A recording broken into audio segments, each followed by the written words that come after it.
Batteries and battery systems seem to get more complex every day. They are now powering just about everything from electric cars to bikes and scooters, lawnmowers and power tools, even robots and in home backup power.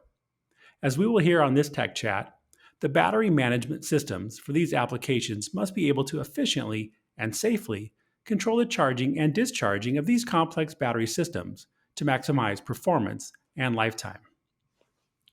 Welcome to Tech Chat, sponsored by Mouser Electronics, where we chat with engineering experts about the latest technical innovations that are shaping and reshaping our world. Today, we're excited to chat with Mohammed Mohideen, Field Applications Engineer for the Eaton Corporation, about battery management systems. Welcome to Tech Chat, Mohammed.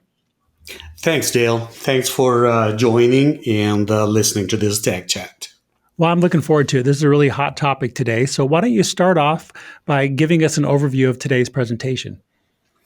So many of the system that operate on the battery require a management system, and the reason behind that is to know how the battery is performing, how the current is flowing, and the environmental issues around the battery if there are any. So for that, is management system is needed, and that's what the battery management system is. Well, that sounds good. So why don't you kind of give us an outline then on what we're going to talk about? So today's agenda is what is BMS, why use BMS, then the building blocks of the BMS, what are the battery states, battery monitoring, different BMS topologies, and finally the Eaton resources. Well, that sounds excellent. So let's dive right in. All right. So let's consider this example of water management system for a municipality. In this case, we are showing that there are two tanks providing the water to a city. And over time, the two tanks have depreciated, or the capacity is depreciated differentially. So if the control system doesn't know the capacity of the two tanks, it will start filling at the same rate. In this case, while tank 2 is still filling, tank 1 will fill up and start to overflow, which is not a desired function. So now in this slide, we have some check and balances or the controls of the status of the tanks. Both tanks have water level and capacity sensors. At the same time, the control valves. So if the two tanks have different capacity, control center will know what the capacity of each tank is. And after filling up, they can actually turn off the one which is already filled and let the other one still continue to fill. Similarly, if the requirement for the city, it needs more water, they can control that flow from the valve number 3 that is shown in the depiction.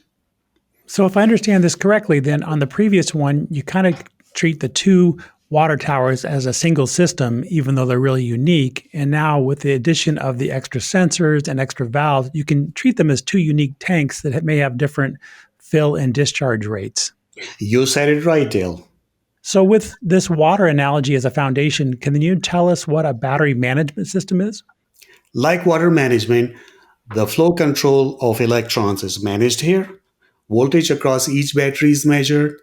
And when a battery is full, current is diverted to other battery using switch placed in parallel to the battery that is already full. If the load starts to draw excessive current, which is measured through the top resistor, switch 1 can be turned off. In case of thermal runaway, detected through the temperature sensor, switch 1 again is turned off. So continuing on this topic, for individual cells, the BMS monitors balances the voltage and regulates the current flow. For the system, it monitors voltage, current, and temperature. If temperature is exceeding the limit, it disconnects the battery. If reaching the voltage, current, or temperature limits, it temporarily disconnects the load from the source. Then, beside those basic function, it also provides to the central computer a state of health, a state of charge, a state of energy, and a state of power. These topics will cover that later in other slides. So here we are showing a primitive BMS. Many of us have used it. A small resistor is placed in series with the source, in between the source and the load. And by monitoring the voltage, we know how much the power is consumed. The BMS is a crucial component of any system using batteries. It monitors, controls, and communicates the status of the batteries to the central computer. It is the supervisory component of the power source. The monitoring function looks for the voltage, current flow in and out of the batteries, and temperature around the batteries. The control function regulates the current flow in and out of the batteries. The communication subsystem of the BMS carries over the commands and status of the central computer, where the information from the BMS is analyzed and actions are taken, such as updating the display. But let's stay here for a second and discuss why BMS is needed. A system that uses battery as a sole source of power or as an auxiliary power, be it non-rechargeable or chargeable battery, must be aware of the status of the battery.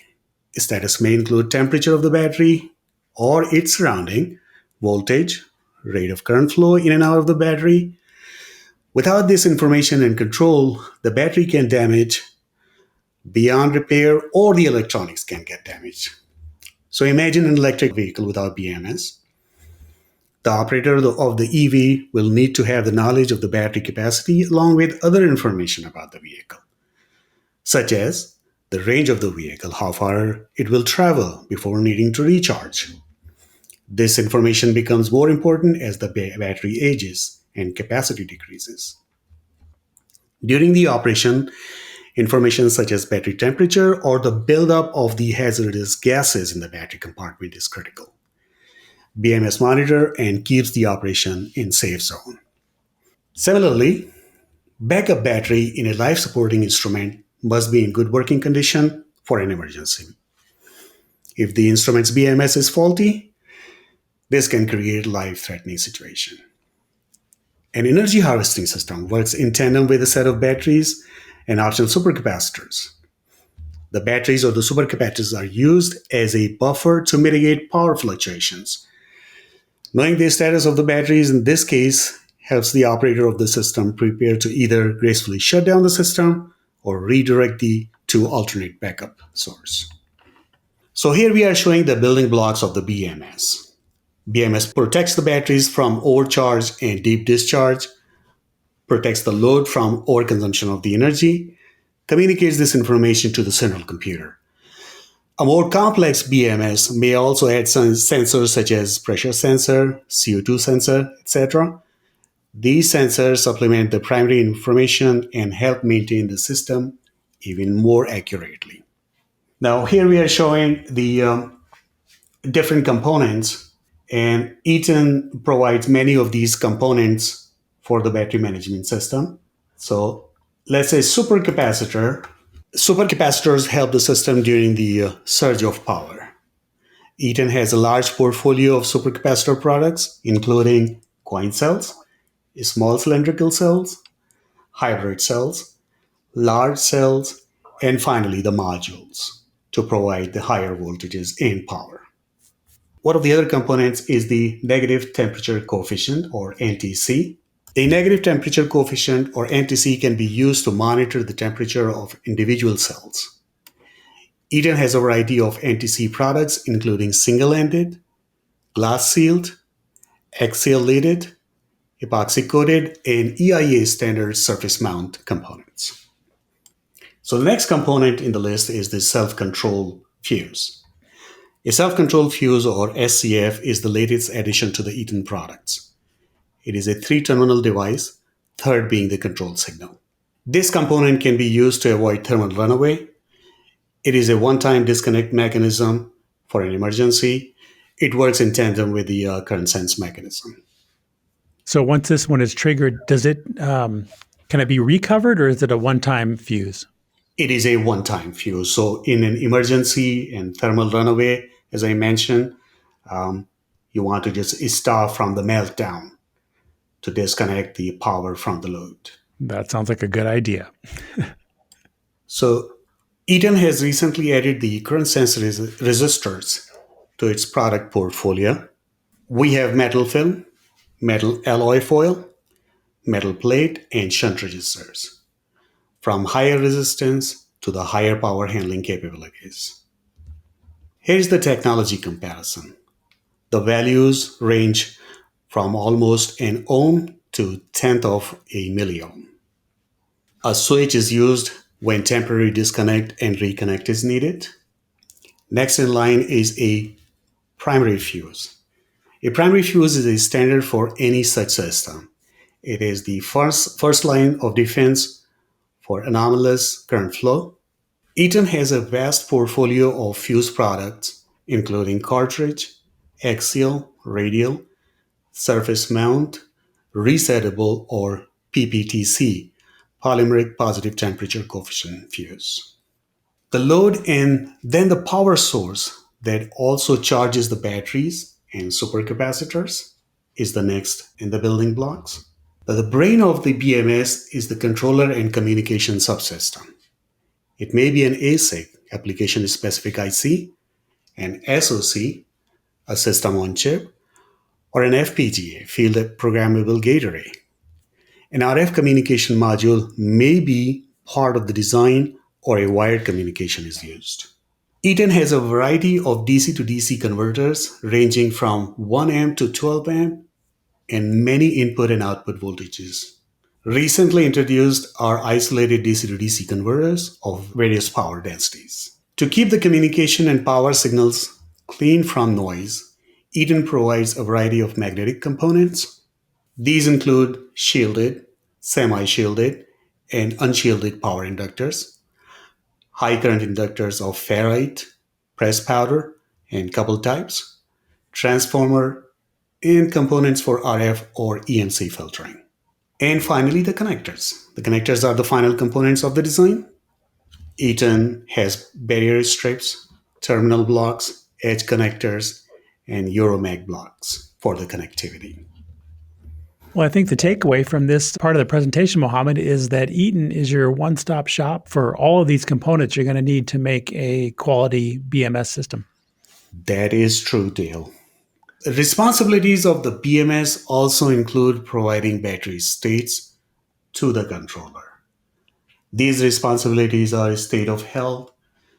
State of health is the capacity in percent amp hour of the battery due to aging, which includes the number of cycles, temperature changes, and time used. A state of charge is the existing capacity, again in percent amp hour, due to use. A simple method to estimate the state of charge is Coulomb counting, which is provided, the formula is provided right here. State of energy. The energy remains in the battery versus the maximum energy a battery can store.